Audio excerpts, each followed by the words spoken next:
Que a graça e a paz do nosso Senhor e Salvador Jesus Cristo vivo venha guardar nossa mente e o nosso coração nesse tempo que se chama hoje.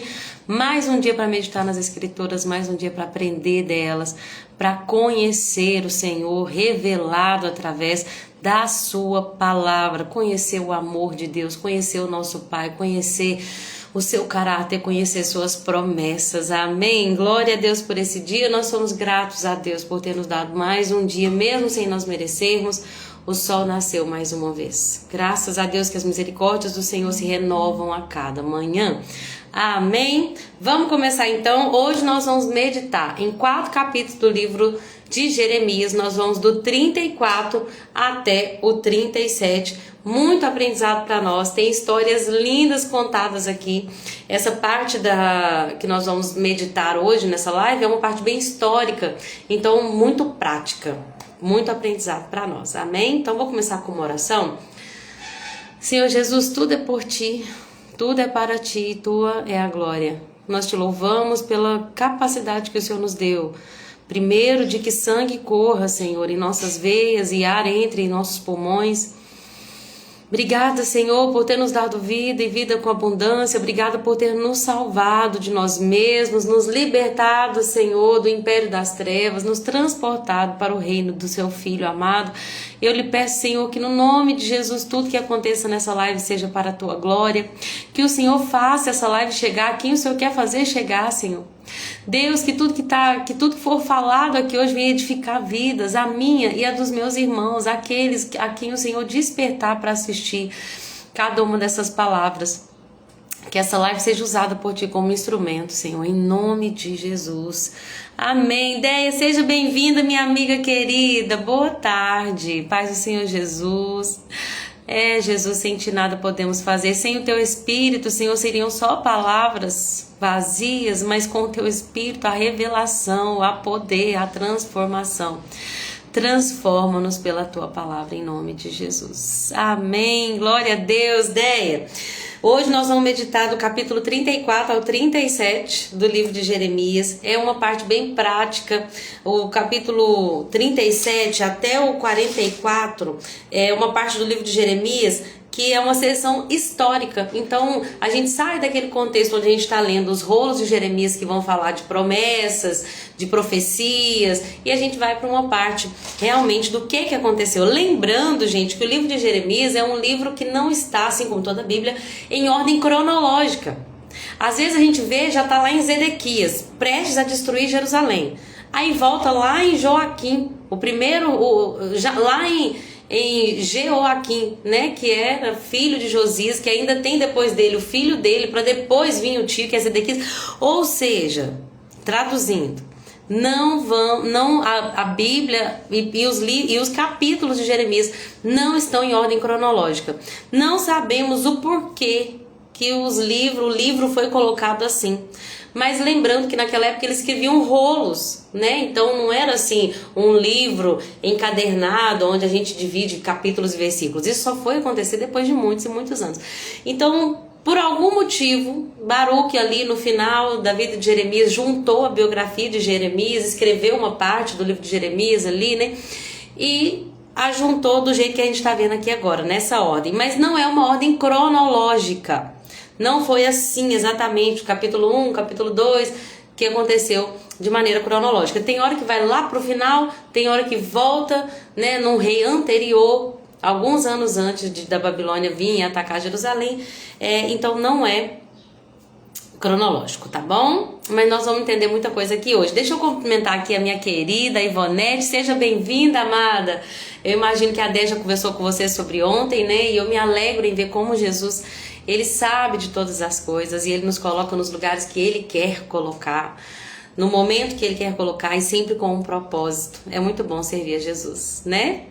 Então vamos lá. Capítulo 34 vai contar qual é o contexto. Nabucodonosor veio com todos os exércitos que ele tinha, dos reinos que ele já governava, e começou a lutar contra Jerusalém. Isso aqui já está assim, um pouquinho antes da destruição total de Jerusalém. Total que eu digo assim, física ali, né? Porque Deus sempre guardou um remanescente dele, mas aquela destruição, quebra tudo, bota fogo em tudo, não sobra nada para se aproveitar ali. Oi, Nilde, seja bem-vinda, minha querida irmã amada em Cristo Jesus, que Deus te abençoe. Estamos meditando em Jeremias capítulo 34. Então, Nabucodonosor veio nessa época. Zedequias era um rei que ele mesmo havia colocado no lugar do seu sobrinho, que era o Joaquim. Era um rei vassalo que deveria obedecer às ordens de Nabucodonosor, né? Tá sobre aquele jogo ali da Babilônia. Então, Nabucodonosor veio com seus exércitos e começou a lutar contra Jerusalém, justamente porque Zedequias começou a dar uma rebelada lá. Começou a não querer mais ser um rei vassalo, começou a querer buscar ajuda do Egito.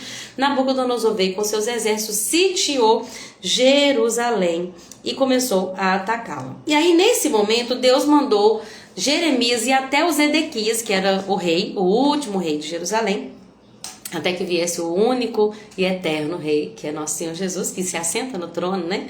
Não se assenta agora no trono físico, mas espiritualmente já tem toda a autoridade no céu, na terra e debaixo da terra. E aí, você não vai escapar da mão dele. E é interessante porque a gente vai entender que Zedequias estava sempre ali armando um plano para conseguir fugir. E ele até tenta fugir. Ele tenta passar ali por um atalho, um caminho lá, se eu não estiver enganado, subterrâneo. E aí o exército da Babilônia captura Zedequias em sua tentativa de fuga. Mas olha como que Deus já está avisando. Deus está falando através de Jeremias: Zedequias, você não vai escapar.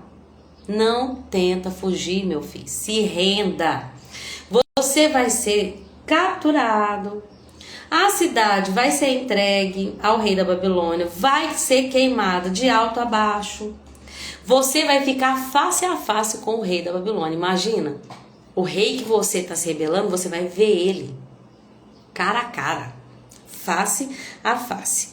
E aí você vai ser enviado para o exílio, Zedequias. Não foge, não adianta fugir. Não adiantou, né, gente? Zedequias não ouviu a palavra de Deus e tentou fugir. Foi capturado, viu a morte dos seus filhos e teve seus olhos arrancados.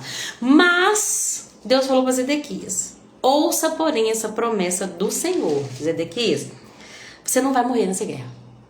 Você vai morrer em paz. Vai ser na Babilônia, mas vai ser em paz. O povo vai até queimar incenso em sua honra, vai dizer: o nosso rei morreu, vão chorar por você, vão lamentar. Isso para um rei era uma grande honra. Nós vimos vários reis que quando eles morreram, o povo se alegrou. O povo, nem fez falta aquele rei, de tão ruim. Ou seja, você vai morrer com honra ainda, mas vai ser lá na Babilônia. E isso é muito lindo, gente, porque a gente vai ver que a misericórdia de Deus é algo assim incrível. Deus tinha algo principalmente com os descendentes de Davi, porque Deus tinha uma promessa para Davi: sempre vai ter um descendente seu. E por mais que Zedequias foi teimoso, foi rebelde, se desviou da mensagem de Deus, não buscou obedecê-lo, não foi um rei bom, foi um rei mau.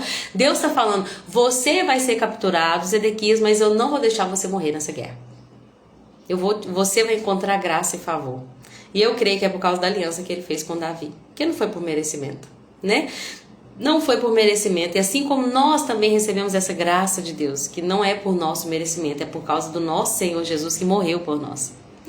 É porque nós fomos feitos filhos por meio da fé em Cristo Jesus. Por meio da fé de que realmente aquilo que aconteceu no Calvário, a obra da cruz, é tudo que nós precisávamos para a nossa salvação.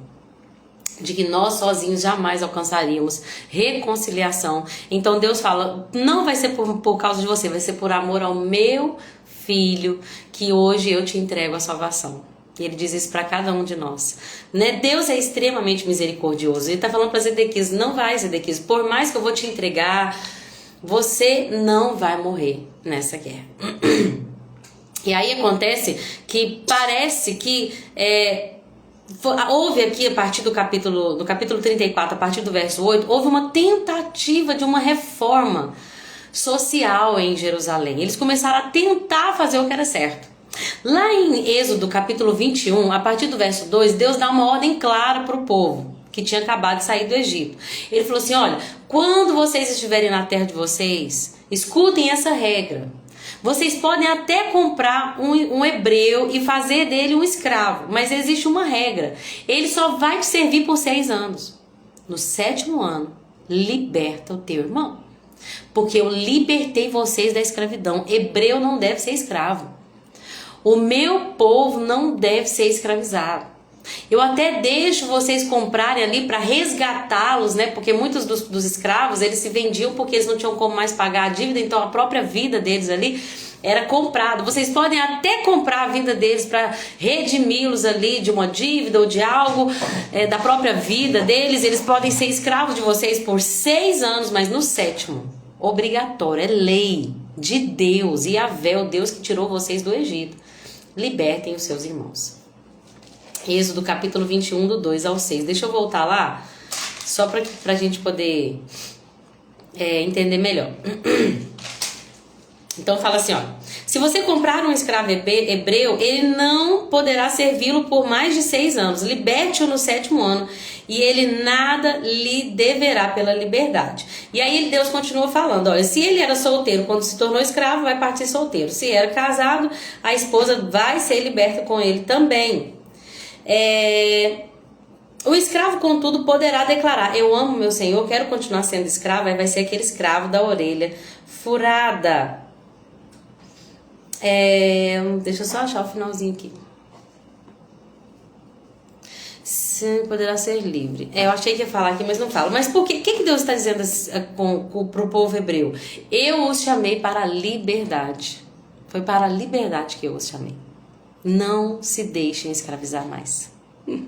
Paulo vai deixar isso muito claro no livro de Gálatas. Os Gálatas receberam a graça, mas começaram a entrar de novo na escravidão da lei. E aí ele vai falar: vocês foram libertados. Vocês estão vivendo uma nova aliança. Não se escravizem mais. O problema, gente, não vou entrar tanto nesse mérito da liberdade. Nós vamos entender que Deus nos chamou para sermos libertos. O povo de Deus é um povo livre. Glória a Deus por isso. Mas o que aconteceu aqui é que o cerco estava acontecendo, estava tendo uma crise terrível ali em Israel. Mas o que acontece? O povo, então, talvez por causa dos problemas, começaram a falar assim: vamos mudar? Vamos fazer o que é certo então. Tem que libertar os escravos. Vamos libertar os escravos. Naquela tentativa de talvez resolver o problema. Só que o problema é que durou muito pouco tempo. Essa tentativa de fazer o que é certo durou tão pouco tempo. A Bíblia diz que os oficiais e todo o povo tinham obedecido a ordem do rei, que Zedequias mandou, que eles libertassem os escravos, mas depois eles mudaram de ideia. Quer saber? Não. Pode voltar, que vocês vão ser meus escravos de novo. Mas peraí, você não tinha libertado a gente? Não, pode voltar. Voltei atrás. Não, quem que vai arrumar minha casa? Quem que vai mexer no arado? Quem que vai resolver meus problemas? Lembrando que Jerusalém estava prestes a ser destruída. Não ia sobrar mais gado, terra, plantação, vinhedo, casa. Não ia sobrar nada. Mas o povo, endurecido de coração, voltou atrás na sua palavra. Gente, muitas das vezes a gente vê pessoas fazendo isso. Levantam as mãos e dizem: Senhor Jesus, a partir de agora o Senhor me governa. Tu és o meu Senhor, o meu Salvador. Eu sou teu. Vou falar as pessoas, não. Muitas vezes nós fazemos isso. Nós falamos que queremos mudar e muitas das vezes falta a constância. Esse povo falou: vamos fazer o que é certo porque tem uma destruição iminente aí chegando. Vamos fazer o que é certo. Quem sabe Deus não se arrependa do mal que ele planejou fazer. E aí eles começaram, eles deram a palavra, mas eles não se mantiveram na sua palavra. Quantas vezes nós dizemos coisas para Deus, nós falamos coisas para Deus, por isso que a Bíblia vai dizer lá em Eclesiastes, quando entrar na presença de Deus, que sejam poucas as tuas palavras. Porque quantas vezes nós voltamos atrás. Só que Deus, ele está levantando um povo que honra a sua palavra. Jesus já veio para falar que você seja sim, sim, que as suas palavras sejam sim, sim, não. Que a gente possa cumprir o que prometeu.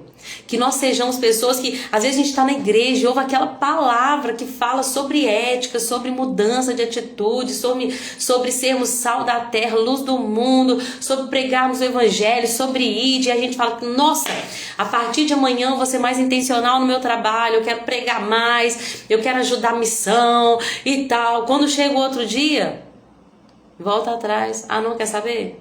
Não, bobagem, a gente fica ajudando as pessoas, só que as pessoas não merecem, as pessoas não dão valor, as pessoas não reconhecem. E aí tudo que você falou lá, porque você estava emocionado, Ontem eu e a Déia comentamos sobre isso, né, Déia? Eu vejo esse crescimento lindo da Déia, esse amadurecimento, né? Quando a gente conversava, falava sobre isso, não é uma emoção. Sabe aquela coisa de todo mundo sair da igreja falando, uau, que palavra, meu Deus, hoje o fogo caiu. Mas se na segunda-feira essa palavra não tiver impactado as nossas atitudes, a gente viu uma linda palavra no domingo, mas se na segunda-feira essa palavra não tiver impactado a nossa mente, não encontrar um coração disposto a obedecer de fato, em atitude, em verdade, em atitude, então só passou de emoção, é um fogo de palha. Por isso que todo dia a gente tem que botar a lenha no altar. Por isso que não adianta só um domingo à noite, é todo dia. Todos os dias a gente precisa tirar a cinza que ficou do passado, que o queimou no passado passou, o de ontem passou. Hoje eu tenho uma nova oportunidade, o dia já virou de novo, o sol e a misericórdia do Senhor se renovou. Vamos colocar lenha na fogueira e vamos agir, né? Esse povo começou bem, mas logo voltou atrás. Não é só por emoção, não pode ser emoção. Existe uma coisa que nós temos que entender, que tem que ter uma constância. Constância. Quantos projetos começaram e ficaram para trás? Quantas coisas que nós falamos que iríamos fazer e ainda está no meio do caminho? Quantos livros não terminados? É hora de permanecer naquilo que o Espírito Santo despertou em nosso coração. Amém? Tem que permanecer, porque esse povo, pela emoção ali, e olha que era o rei que estava mandando, tá? Pela emoção, eles animaram, fazer o que era certo, que era libertar seus escravos, voltaram atrás, e aí Deus vai decretar aquela mesma mensagem de juízo: vão ser destruídos por causa de guerra, doença e fome. Olha só o que Deus vai dizer, olha, agora porém voltaram atrás e profanaram o meu nome ao pegar de volta os homens e mulheres que haviam libertado e os obrigaram a ser escravos novamente. Olha esse versículo, portanto assim diz o Senhor, versículo 17, vocês não me obedeceram e não libertaram o seu povo, por isso lhes darei liberdade para serem destruídos por guerra, doença ou fome. Vocês não vão libertar o povo? Não? Então tá bom, pode deixar que eu vou libertá-los e eles vão estar livres para morrer, seja por guerra, por doença ou por fome. Ou seja, não é seu. Ontem a Déia até falou isso, né? Minha filha, não é seu. Foi a Déia que falou. Você perdeu, né, Déia? Você perdeu o pai, você perdeu casa, perdeu... Mas a Bíblia diz que nós somos mordomos. Nada que nós temos na nossa terra é nosso, propriamente nosso. Não fomos nós que pagamos, não fomos nós que construímos, não fomos nós que a nós mesmos nos criamos. Tudo é de Deus, é Ele que nos dá o ar que nós respiramos, o corpo para viver, o espírito que volta para Ele, tudo é dele. Então, nós não perdemos nada, né? Nós só foi trocado de posse aqui. Mas o que isso quer dizer? O povo estava se apossando dos seus escravos, mas Deus está dizendo, então eu vou colocá-los em liberdade. E aí eles vão morrer, seja por guerra, por doença ou por fome. Não serão seus de qualquer maneira. A Déia diz que não sejamos um vaso rachado. É verdade, Déia. Que nós sempre tenhamos um coração disposto a ajudar. Verdade, Vanete. Muitas pessoas, né? Vocês passaram por essa questão, nessa dificuldade quando vocês estavam fazendo a obra ali, entregando aquele alimento para os moradores de rua. Eu me lembro quando a gente estava levando marmita para as pessoas em situação de rua, quando saiu a pandemia, estava no meio do projeto, e aí saiu a pandemia, a gente continuou. E eu me lembro de uma pessoa que falou comigo, você é doida? Eu não tô indo nem na igreja por causa da pandemia, eu tô indo só na academia. Tá. E aí falou assim, você vai lá, você tá colocando em risco sua vida, sua família, sua não sei o quê. Porque a gente estava indo ali levar comida para pessoas que precisavam. Então sempre vai ter aquelas pessoas que falam, vocês são doidos, é perigoso, não compensa, não tem retorno, Vocês passaram por isso, né? Por essa luta ali, mas nós vemos que Deus estava no controle de tudo, Deus estava cuidando, Deus, na mente eterna de Deus, Ele já sabia tudo que estava acontecendo ali e que faria sentido, né?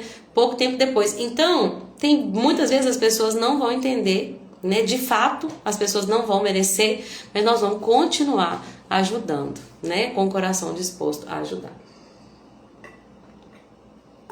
A Bíblia diz assim, olha, não desfaleçam, continuem fazendo o bem e não desfaleçam, porque ao seu tempo vocês colherão. Tudo que a gente faz, gente, existe uma recompensa. Tudo que a gente faz para Jesus existe uma recompensa. E aí, Deus fala no final do capítulo: entregareis Zedequias, rei de Judá, e seus oficiais ao exército do rei da Babilônia. Embora, aqui conta que o exército que estava cercando Jerusalém teve que sair por um tempo. Deus está falando: vocês estão achando que vocês venceram, que o exército foi embora. Embora eles tenham se retirado por um tempo, não se enganem. Eles vão voltar, vão lutar contra essa cidade, vão conquistar Jerusalém e vão queimar toda essa cidade de alto a baixo. Farei com que todas as cidades de Judá sejam destruídas e que ninguém more nelas. Capítulo 35 vai contar uma história muito linda e que traz um grande ensinamento para nós. Vai falar sobre os recabitas. Deixa eu cumprimentar aqui a Aline. Aline, seja bem-vinda. Eu vi que você tinha entrado, mas muitas pessoas às vezes entram e saem. E aí, às vezes, eu nem cumprimento, porque quando eu cumprimento, a pessoa já saiu. Mas que bom estar com você aqui conosco, viu, Aline? É a Aline, irmã da Dani? Me conta aqui. É isso mesmo? Só para eu saber se eu tô sabendo quem que é. Que pela fotinha aqui eu não tô conseguindo reconhecer. E a Imaculada também, minha tia Má entrou agora. Jesus te abençoe, tia. Um prazer para mim estar com a senhora aqui conosco. Que Deus abençoe, viu? Aline, que saudade de você. Nossa, gente, Aline, uma bênção. Mulher de Deus. É um privilégio para mim estar com você aqui também, viu, Aline? Deus abençoe. E então, gente, capítulo 35 vai falar sobre esses recabitas, que eram uma família diferenciada no meio do povo de Israel. Deus fala para Jeremias assim: Jeremias, você vai chamar os recabitas e você vai convidá-los para vir ao templo. Vai levá-los para uma sala específica, vai encher os cálices de vinho e vai oferecer vinho para eles. E aí, o que aconteceu? Quando eles foram e Jeremias fez o que Deus mandou, colocou vinho para eles beberem, eles se recusaram. Ele fala: não, nós não bebemos vinho, porque nós temos um antepassado, que é Jonadab, filho de Recabe, e ele nos deu essa ordem. Isso, gente, há muitos anos. Esse antepassado dele, que é o Jonadab, se juntou com Jeú na luta contra os profetas ali de Baal e contra a idolatria de Acabe. Lembra que Jeú fez toda uma campanha ali contra Acabe, contra todos os profetas, os falsos profetas que adoravam Baal? Jonadab foi uma pessoa que ajudou ali, esteve ali em aliança com Jeú. Então já tinha alguns belos anos isso já. Eu não pesquisei quantos exatamente, mas já tinha, né? Que isso foi em Acabe, em Israel, de Jonadab. Até que chegasse ali no final já do reinado de Zedequias, passou-se muitos anos. Depois eu vou pesquisar exatamente quantos anos. Mas, ou seja, Jonadab para esse povo era só um ancestral. Ai, gente, a gente tem que pesquisar porque a gente fica curioso, né? Quantos anos de Acabe até Zedequias? Vamos ter só uma média aqui, né? Não vai falar assim, claro. Eu tenho que pegar cada rei e fazer a conta direitinho. Amanhã eu volto com essa informação, tá? Me lembrem. Vou até colocar um ponto de interrogação aqui para eu lembrar dos recabitas. Então, o que aconteceu? Esse povo começou a falar: olha, Jonadab, um ancestral nosso, falou com a gente, ó, vocês e todas as gerações vindas, né, depois, vocês vão ser um povo que não vai beber vinho, vocês não vão ter casas, vão morar em tendas, não vão plantar lavouras, não vão ter vinhedos, porque se vocês fizerem isso, terão uma vida longa e feliz. Então eles começam a falar do jeito que Jonadab nos disse. Assim nós temos vivido. Nós temos vivido sem tomar vinho. Gente, é como se fosse hoje, nem tanto assim, mas é como se fosse hoje o refrigerante, que está em todas as festas e que as pessoas, né, que os crentes sentam para tomar um refri. Eu sei que nem todos, eu sei que nós já estamos indo para um lugar de sabedoria e já estamos tirando o refrigerante da nossa vida, mas só para a gente entender a questão cultural, tá bom? Imagina que essas pessoas falaram assim: olha, aquilo que todo mundo senta para beber quando está comemorando, que produz alegria, que é a cultura do nosso povo, nós abrimos mão. Eu acho que mais até do que o o vinho, vamos falar do açúcar para nossa sociedade? Eu fiquei um tempo sem açúcar e eu pude perceber isso. Todas as mesas, gente, que a gente senta para comer, se você te retirar o açúcar da sua vida por um tempo, por um propósito, como eu fiz, todas as mesas que você sentar para comer vai ter uma renúncia. É incrível. O açúcar hoje, para nossa sociedade, ele tem tudo, tudo. Eu me lembro de olhar os rótulos e assim, pão integral tem açúcar, pão de forma tem açúcar, pão tem açúcar, pão bisnaguinha, tudo tem açúcar. Então, é como se esse povo estivesse falando assim, os recabitas. Aquilo que as pessoas da nossa cultura amam e sempre fazem, sempre comem, se alegram, né? Vamos fazer um aniversário, tem o quê, gente? Bolo de aniversário, tem docinho, né? Tudo tem açúcar. Nós abrimos mão. Eles falaram isso, só que no caso deles era vinho. Então eles estão dizendo assim, ó, vamos abrir mão de vinho, vamos abrir mão de construir casas. O que implica isso? Uma pessoa que tinha uma casa, ela tinha uma estabilidade. As pessoas aqui nessa época aqui de Jerusalém não eram mais nômades como na época de Abraão, de Isaac e de Jacó, que viveram em tendas. Não, eles já tinham possessão de terra. Eles já podiam ter sua casa própria, eles já podiam ter suas lavouras, seus vinhedos. Mas esse povo, porque Jonadab, seu ancestral, falou, eles começaram então a viver assim, em tendas. Nós vamos abrir mão de ter posses, nós vamos abrir mão. Gente, é incrível isso. Eles abriram mão daquilo que todo mundo tinha para ser um povo diferenciado. Lembro-me até dos nazireus. Lembro dos nazireus? Eles eram diferenciados, eles não cortavam o cabelo por causa de um voto, né? De consagração a Deus. Eles não cortavam o cabelo, também não bebiam vinho, não comiam uva, nada que vinha da uva. Não podia tocar em nada morto, nenhum animal, nenhuma pessoa. Tô tentando lembrar se tinha outra coisa, mas que eu me lembro é isso. Então não podia tocar no morto, não podia comer nada de vinho, não podia cortar o cabelo. Que foi exatamente tudo isso que Sansão acabou fazendo. Né? Ele bebeu vinho na festa de casamento, do primeiro casamento dele. Ele tocou naquele leão para comer o mel, o leão estava morto, e depois ele deixou Dalila cortar seu cabelo, né? Contou para Dalila, na verdade, né, o segredo. Então esse povo, por causa de um ancestral, Jonadab, abriu mão de tudo aquilo que era comum, que era lícito, gente. Deus nunca falou para o povo de Israel que eles não podiam beber vinho. Muito pelo contrário, ele sempre prometeu, vocês vão ter fartura de cereal e de vinho e de farinha, da melhor farinha, vão para uma terra que manda leite e mel. Mas esse povo decidiu ser diferenciado. Deus então chama esse povo para mostrar para o povo de Judá, para que eles pudessem ser ali uma referência. Deus chama Jeremias para ver a obediência que eles tinham ao seu ancestral, e ele vai falar assim acerca de tudo isso para o povo de Judá e de Jerusalém. Aprendam uma lição sobre obediência, sobre como devem obedecer as minhas palavras, diz o Senhor. Os recabitas não bebem vinho até hoje, em obediência à ordem de um antepassado homem, Jonadab. Mas eu tenho falado a vocês, eu, o seu criador, o seu marido, o seu libertador, aquele que te gerou, que te formou, aquele que te libertou, que te deu essa terra, aquele que te dá alegria e abundância, aquele que te dá tudo.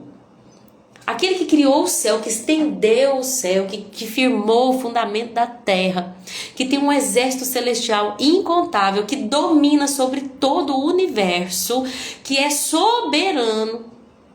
Eu te peço para fazer eu te falo as minhas palavras repetidamente, levanto profetas, mas vocês não me ouvem. E tem uma família aqui que escutou a voz de um antepassado e abriu mão de coisas lícitas para seguir essa tradição. Então Deus está dizendo assim, olha, e sabe, vocês já perceberam como que às vezes a gente é assim? Eu me lembro de uma época, antes do jejum intermitente ficar famoso, a gente falava de fazer jejum, as pessoas falavam assim, não, porque eu passo mal, não dou conta, não sei o quê. Quando chegou o jejum intermitente, gente que falava comigo que passava mal, começou a ficar 16 horas, 24 horas, 48 horas, para emagrecer. Vocês já viram como que às vezes nós somos pessoas assim? Deus nos fala uma coisa, e nosso coração endurecido e rebelde não faz. Mas quando o médico manda fazer, a gente faz. Quando o líder manda fazer, a gente faz. Gente, o nosso coração ele é desesperadamente corrupto. Mas nós temos o Espírito Santo. Não vamos deixar isso acontecer na nossa vida. Não vamos deixar. Deus está falando, existe uma família que se diferenciou porque obedeceu a ordem de um antepassado homem. E eu estou tentando falar com o meu povo as minhas palavras, ou seja, do seu Criador, e eles não são capazes de obedecer. Aí o que ele fala? Ele vai dar uma promessa para os recabitas. Ele fala assim, olha, assim diz o Senhor, vocês obedeceram às ordens do seu antepassado Jonadab, seguiram as suas instruções, por isso, assim diz o Senhor dos exércitos, o Deus de Israel. Sempre haverá descendentes de Jonadab, filho de Recabe, para me servir. Sempre haverá. Lembrando que Jerusalém vai ser destruída. Muitas famílias acabaram sendo anuladas ali da cronologia, mas os recabitas venceram ao exílio. A gente vai ver lá em Neemias 3, no capítulo 3, verso 14, que de um dos filhos ali, né, de um dos descendentes dos recabitas, que tinha uma parte da construção do muro, ou seja, eles voltaram do exílio. Eles foram exilados, né, mas Deus manteve esse nome, né, na genealogia, manteve essa família. Por quê? Porque eles foram fiéis. Deixa eu cumprimentar a Regi. Oi, Regi, seja bem-vinda, minha querida pastora amada. Que Deus abençoe, viu? Prazer estar com você aqui conosco. Então, gente, os recabitas, uma coisa que eu achei muito linda, que eu peguei o nome Jonadab para ver o que significa o nome Jonadab, só por curiosidade mesmo. E significa Jeová está disposto. E Jonadab foi um homem que se dispôs a fazer diferença, não apenas na vida dele, mas para as gerações futuras. E eu achei muito lindo Deus falar assim, olha, deixa eu chamar esse povo aqui, colocar em holofote e fazer referência deles. Eles vão ser referência para o povo de Israel, porque seguiram fielmente as tradições da sua família. E eu fiquei, Deus, é isso que eu acho que o Senhor quer de nós, que nós sejamos referência para o mundo. O mundo muitas vezes vai chegar e falar assim, é muito difícil. É muito difícil abrir mão do pecado, é muito difícil abrir mão de fazer o que a nossa carne quer. Aí Deus pega e coloca a gente lá no meio assim, ó, pim! É difícil, mas é possível. Observa o meu servo Jó, que é reto, íntegro, que se desvia do mal, não é verdade? Deus quer levantar pessoas que são como luzeiros no meio de uma geração corrompida e perversa. Um povo vai dizer, mas era muito difícil. Era difícil, mas não era impossível. Pelo meu poder que opera em vocês. E olha, eu vou mostrar aqui. Olha só a vida da Andréia. Olha só a vida da Regilane. Olha só a vida da Aline. Olha só a vida da Ivonete. Olha só a vida da Imaculada. São pessoas que, embora estivessem no meio de uma sociedade corrompida, permaneceram. Então, Deus nos usa como referência. Amém? Capítulo 36 é um capítulo muito, muito forte. Deus chama Jeremias, né? E manda Jeremias escrever tudo o que ele já profetizou em um rolo. Vamos colocar para os dias de hoje um livro. Jeremias escreve um livro de quê, Deus? Você vai escrever tudo o que você já profetizou desde o início do seu ministério. O ministério de Jeremias começou no 13º ano do rei Josias. Deus falou com ele assim, ó, desde a primeira mensagem lá no tempo de Josias, escreva todas as palavras que você profetizou nesse rolo. E aí nessa época Jeremias estava preso, então como ele não tinha liberdade para ir e vir e para ministrar ali, ele chama Baruque. E aí ele manda chamar Baruque e fala, você vai escrever, né? Eu vou ditar e você vai escrever todas as profecias que o Senhor já me tinha dado. Eu tô presa aqui, não posso ir ao templo, então você vai num próximo dia de festa, era um dia de jejum, no final do outono, se eu não estiver enganado, que eu li isso aqui hoje. E você vai ler essas mensagens, uma leitura pública da palavra de Deus, uma das primeiras vezes que é falado, acho que é a primeira vez, na verdade, da história, né, que tinha feito essa leitura pública aqui, ou uma das primeiras vezes, é porque eu tô pensando em Esdras, mas Esdras foi só no retorno, né, dos exilados.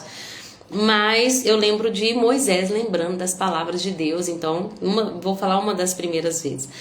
E aí o que vai acontecer, gente? Jeremias dita as palavras, as profecias para Baruque, desde o início do ministério. E Baruque vai ler a todo o povo naquele dia. Era um dia de festa, povo de toda redondeza vinha para o templo para adorar. E aí Jeremias então vai alcançar esse povo através de Baruque. Quando Baruque começa a ler as mensagens, o povo fica ali, né? Presta bastante atenção, mas acima de tudo, os oficiais ficam preocupados. Aquela mensagem mexe com os oficiais. E aí eles falam assim, gente, nós precisamos ler para o rei, né? E aí, quando eles mandam Baruque ir e ler para o rei, Baruque de fato vai e ele começa, estou resumindo aqui, ele começa a ler para o rei. O rei, em todo desprezo, todo desrespeito, cada vez que uma coluna era lida, uma ou duas colunas era lida, deixa eu ler do jeito certinho. Terminava de ler 3 ou 4 colunas, o rei pegava uma faca, cortava aquela parte do rolo e jogava numa fogueira. Isso era final do outono, como eu disse, e o rei estava sentado no palácio, perto de numa parte do palácio que era usado durante o inverno, perto de um braseiro para se aquecer. Então o que estava acontecendo? O secretário lia, o rei cortava e jogava no fogo. O secretário lia, o rei cortava. Tudo que Jeremias falou da parte de Deus desde o início do ministério. Aquele rei estava desprezando as palavras de Deus. O que acontece? Até que por fim todo o rolo é queimado. Eles chegam para Jeremias e falam para Jeremias, Baruque, né? Fala para Jeremias, o rolo todo foi queimado. E aí Deus dá uma nova mensagem para o rei, que era o Jeoaquim, né? Nessa época, filho de Josias, e aí Deus fala para o rei assim diz o Senhor, você queimou o rolo porque ele dizia que o rei da Babilônia destruiria essa terra e acabaria com as pessoas e os animais. Agora assim diz o Senhor a respeito de você, Jeoaquim, rei de Judá, você não vai ter mais herdeiros para se assentar no trono de Davi. Seu corpo será lançado fora e não será enterrado. Ficará exposto ao calor do dia e à geada da noite. Isso para os judeus era uma desonra terrível. Já falei sobre isso aqui, né? Como que os judeus, eles prezavam por um sepultamento. Como os judeus sempre creram na ressurreição, guardar o corpo, manter o corpo ali naquela sepultura era um sinal de honra, da espera da ressurreição daquele corpo. Mas Deus está falando, o seu corpo vai ficar jogado. Ele vai sofrer o calor do dia, a geada da noite. Seus herdeiros, você não vai ter herdeiros para se assentar no trono de Davi, que foi o que exatamente aconteceu, porque Josias, quando o rei Josias morreu, foi colocado o primeiro filho dele, que era Jeconias, o primeiro rei, que era filho dele, Jeconias. Jeconias se rebelou, Nabucodonosor mandou ele, não foi Nabucodonosor, não, foi Neco. Neco mandou ele para o Egito, ele morreu no Egito. E aí levantou o Jeoaquim. Depois de Jeoaquim, foi o filho do Jeoaquim, que é o Joaquim. Confuso, eu sei, mas vocês vão entender. Só que não permaneceu na linhagem do Jeoaquim. Por quê? O Joaquim acabou se rebelando, Nabucodonosor manda ele lá para a Babilônia. Aí vem o Zedequias, que era irmão de Jeoaquim, ou seja, a linhagem não permaneceu em Jeoaquim. O reino acabou sendo entregue para o irmão dele, exatamente como Deus havia falado. E aí, o que Deus vai falar com ele? Você não quis dar ouvido às minhas advertências e por causa disso vai vir muita calamidade. Mas o que Jeremias fez? Pegou o rolo, ditou novamente ao seu secretário, vamos escrever tudo de novo. Ditou tudo de novo, só que dessa vez acrescentou muitas palavras. Edmundo falou sobre isso aqui na introdução, né, de Jeremias. Dessa vez acrescentou muitas palavras. Quando eu estava estudando esse capítulo, eu achei interessante, assim, muitas vezes as pessoas ficam assim, como que o homem pode impedir a vinculação, né, o trânsito da palavra de Deus? O homem, gente, não tem poder para impedir que a palavra de Deus alcance os corações. Jeremias escreveu tudo de novo. Porque o rei, mesmo tendo autoridade, ele pegou ali aquele rolo e queimou. Só que Deus vai falar para Jeremias, então nós vamos escrever de novo. E dessa vez você vai acrescentar muitas outras palavras. E às vezes muitas pessoas falam conosco, né? Mas o homem interviu, o homem mexeu, isso aqui é escrito por homem, então pode ter erro. Gente, existe uma parte de Deus que é soberana e acima da própria ação do homem. Nós temos que crer nas escrituras por fé, de que aquilo que a gente está vendo aqui nas escrituras, aquilo que foi mantido foi porque Deus permitiu. O que foi tirado é porque Deus permitiu. Nós temos que crer que além da ação do homem existe uma soberania divina que cuida aqui da transmissão da sua palavra. Amém? Maria, seja bem-vinda, querida. Deus te abençoe. Paz do Senhor Jesus. Vamos meditar então agora no capítulo 37, é o último de hoje.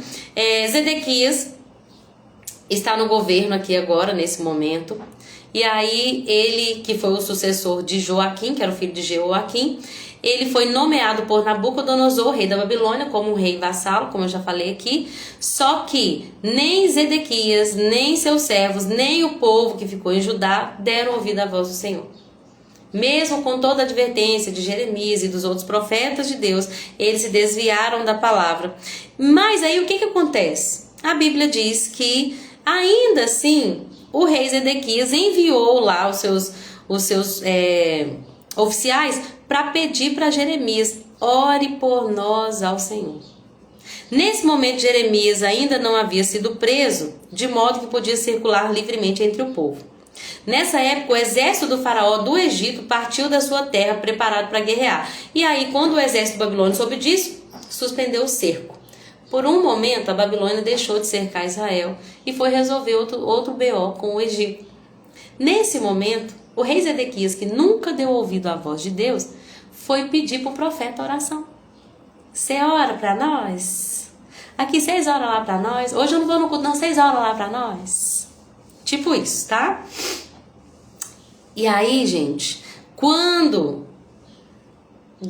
chegou essa notícia para Jeremias, Deus já deu uma palavra para, assim diz o Senhor, o Deus de Israel, para Jeremias, né? Ele disse: o rei de Judá os enviou para me consultar a respeito do que acontecerá. Você deve dizer, Jeremias, que embora o exército do faraó tenha vindo para ajudá-los, logo voltará ao Egito. Os babilônicos vão retornar, vão conquistar essa cidade, vão queimá-la toda, de alto a baixo, que sempre foi a profecia, né? Que Jerusalém seria destruída. E aí Deus ainda vai dizer mais: ainda que vocês destruíssem pelo exército de vocês todo o exército babilônico, sobrasse só alguns sobreviventes, só um punhado de sobreviventes feridos, esses sobreviventes remanescentes do exército da Babilônia, seria o meu instrumento para destruir tudo, para sair das suas tendas e queimar a cidade de alto a baixo. O que a gente pode aprender com esse início do capítulo 37, gente? Não adianta pedir intercessão se você não vive uma vida de obediência. Capítulo 37 deixa claro que nem o rei, nem os servos dele, nem o povo de Judá obedeceu a palavra de Deus, deu ouvido para aquilo que Deus estava dizendo todo o tempo que Jeremias estava profetizando. Quando fé, eles vão pedir Jeremias oração. Ora lá para nós, Jeremias, você que é um homem de Deus. Gente, não adianta. Por isso que Deus vai falar para Jeremias: Jeremias, não precisa interceder mais por esse povo, que eu não vou ouvir a sua oração.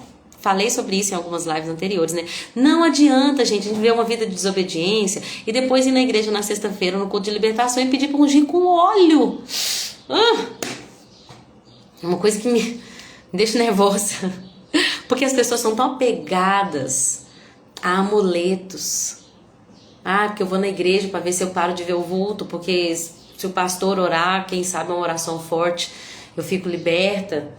Para amanhã continuar com os meus pecadinhos de estimação. Não funciona assim.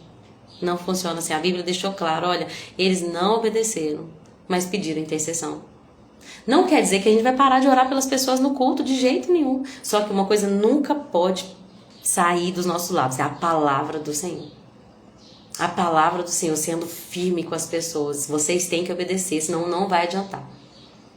Esse demônio não vai ser expulso da sua vida e da sua casa até que você se levante em obediência à palavra de Deus. Feche essas brechas e busque a Deus de todo o coração. Se arrependa dos seus pecados.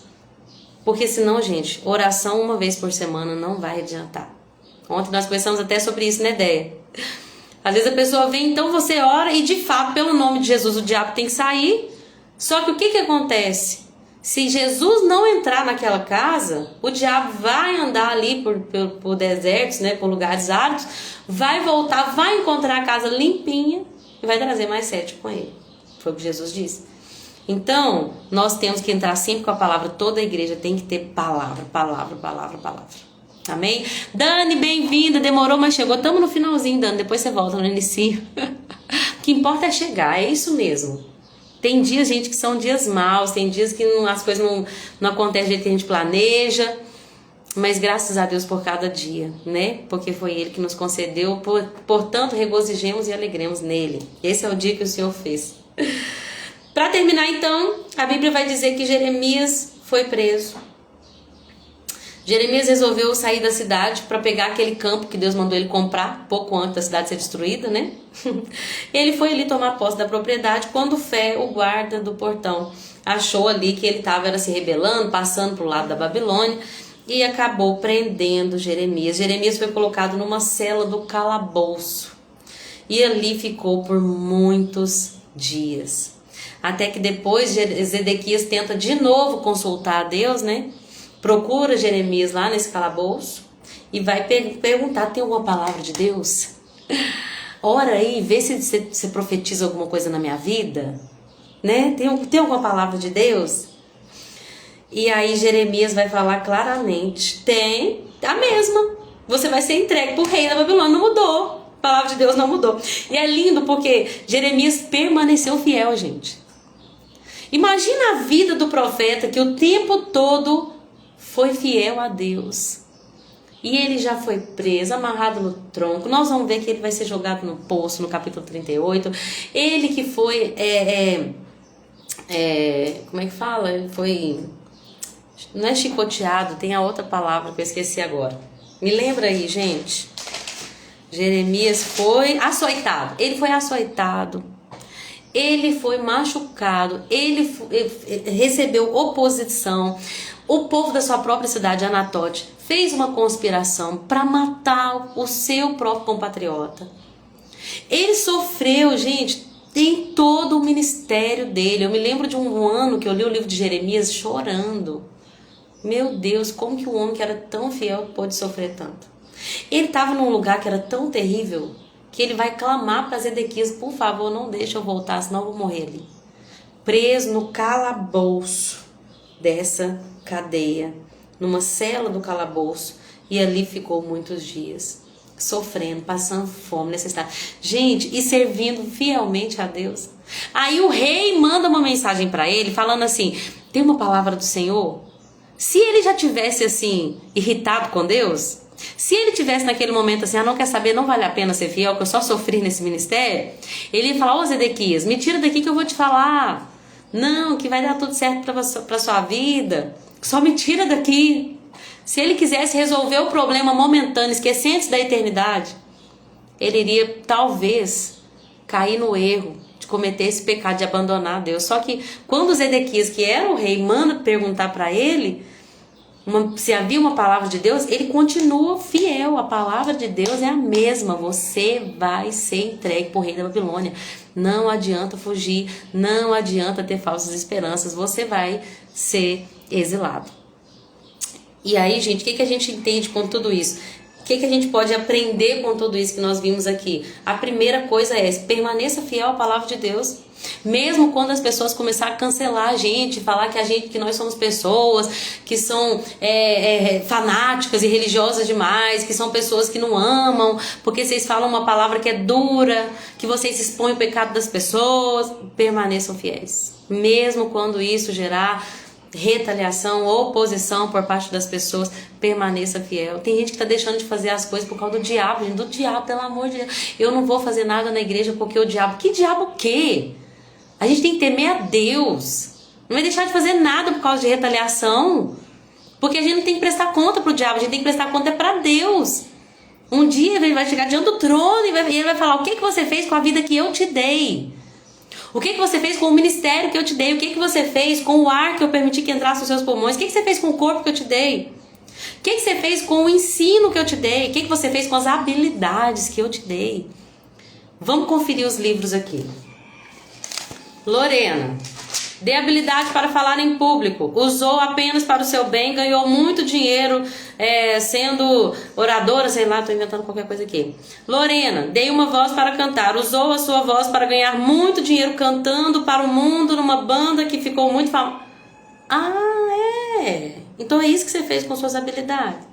Lorena: dei 2 filhos, não cuidou, se rebelaram na adolescência mesmo, deixou de seguir os meus caminhos e levaram muitos outros também.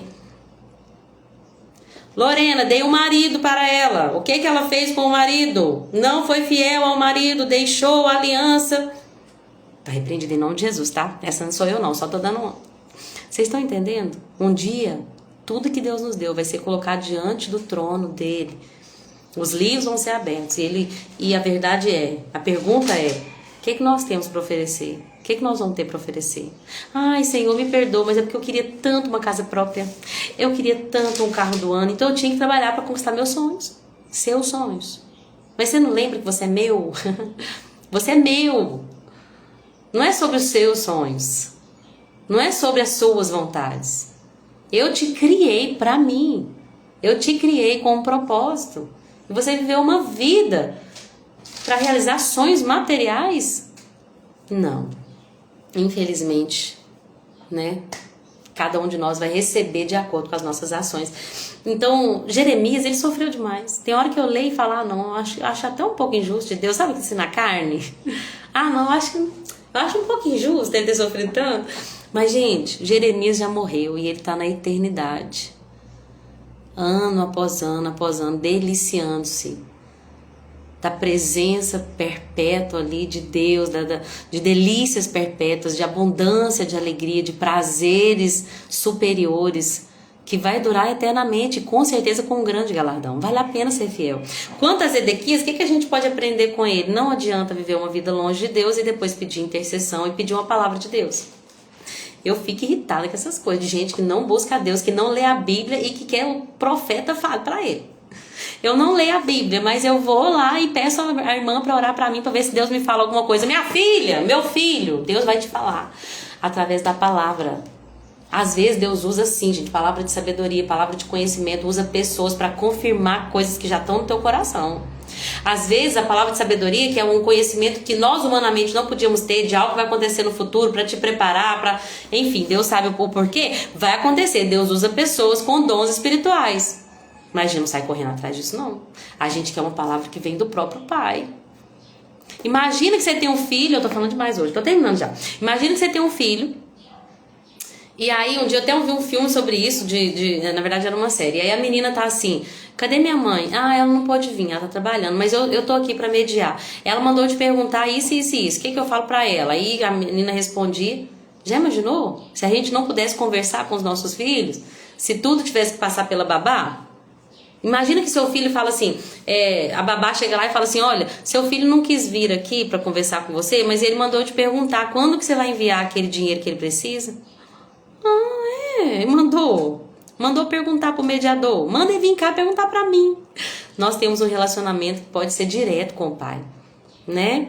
Deus pode usar profetas? Pode, usa, mas nós temos o Espírito, nós temos um pão diário.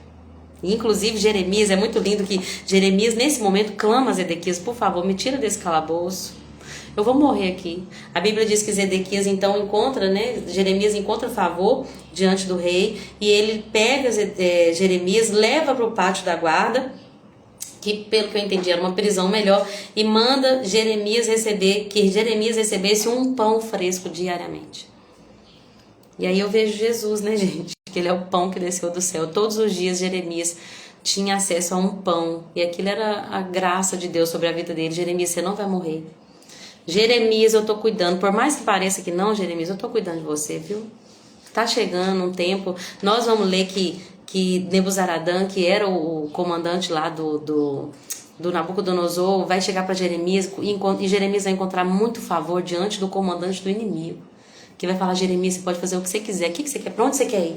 Você quer ir para a Babilônia? Quer ficar aqui? Quer descer para o Egito? Pode escolher, Jeremias. Olha só que graça. Hoje você está sofrendo, mas amanhã eu vou te honrar. Frente até o teu inimigo, frente ao teu povo, eu vou te honrar. Amém? Vale a pena ser fiel, gente, porque o nosso foco tem que ser sempre a eternidade. É isso então que eu queria falar, Jeremias do 34 ao 37, amanhã nós vamos do 38 até o 41, para terminar no 46 na sexta-feira e ficar em dia com a leitura bíblica diária. Amém? Que Deus abençoe cada um de vocês, Eu quero agradecer a todas que ficaram até o final. A Imanilde, a Andresa, querida. Oi, Andresa. Te vejo hoje, né, se Deus quiser. A Regi, minha querida, a Deia, a Ivonete, a Dani, a Maria e a Tia Mar. Jesus abençoe vocês grandemente. Lembre-se, vale a pena ser fiel. Vai ter dia que vai ser duro, gente. Vai ter dia que vai ser duro. Mas vale a pena permanecer. Amém? E quero mandar um beijo aqui pra minha mãe também. Beijo, mãezinha, que assiste todos os dias. Ela que tá passando meio mal, mas Jesus te dá saúde, viu? Em nome de Jesus. E também pra minha irmã que assiste e me cobrou, porque eu nunca falo o nome dela aqui, Ruth. Beijo, mana. Obrigada por tudo sempre. Com Deus, gente. Até amanhã, se assim Jesus permitir. Tchauzinho. Obrigada, viu? Por tudo e por tanto. Obrigada a você, Dé. Eu fico muito feliz que vocês também tirem do tempo de vocês pra ficar aqui, ouvindo a palavra comigo, viu? É um tempo valioso mesmo. Eu entrei meio xoxa hoje, falando, ô Senhor, não sei o que aconteceu comigo, gente, se é espiritual, eu tava tão desanimada, e a gente fala da palavra e de repente você já tá... Ai, Ele fortalece as nossas mãos, nossos joelhos vacilantes, os nossos... Como é que é? As nossas mãos cansadas, os nossos joelhos vacilantes, né? Graças a Deus por isso. Beijo com Deus e até amanhã, se Jesus permitir.